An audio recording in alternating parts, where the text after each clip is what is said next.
শুভ সকাল বন্ধুরা, কেমন আছো বলো? আর জানো তো দুপুর মানেই একটা ফাটিয়ে খাবার দাবার।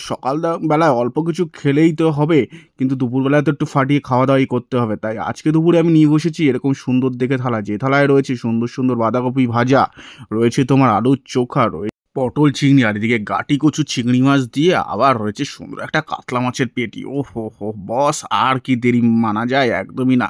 প্রথমেই তো ডালের বড়া দিয়ে সুন্দর করে একটুখানি ভাতটা মাখিয়ে নিলাম, আর তারপরে ওটাকে মুখে চালান করাতেই মুখে একটা বেশ সুন্দর অনুভূতি পেলাম। তারপর দেখুন সুন্দর বাঁধাকপি ভাজা নিলাম, ব্যাস সেটা দিয়েও মুখে দিয়ে দিলাম। আর তারপরে আমার সেই বহু অপেক্ষিত এরকম আলুর চোখাটা, ও হো হো হো বস, সেই জাস্ট তারপরে একটুখানি পটল চিংড়ি ঢেলে নিয়ে অল্প একটুখানি ভাত খেয়ে নিলাম।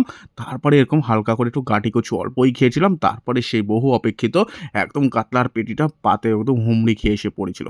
যাই হোক বন্ধুরা, দুপুরবেলা এরকম ফাটিয়ে খাওয়া দাওয়া পেলে তো কোনো কথাই নেই বস, পুরো জমে যাবে। যাই হোক, তোমাদের ভিডিওটা কেমন লাগলো অবশ্যই জানিও। লাইক, কমেন্ট, শেয়ার, সাবস্ক্রাইব করো। টাটা।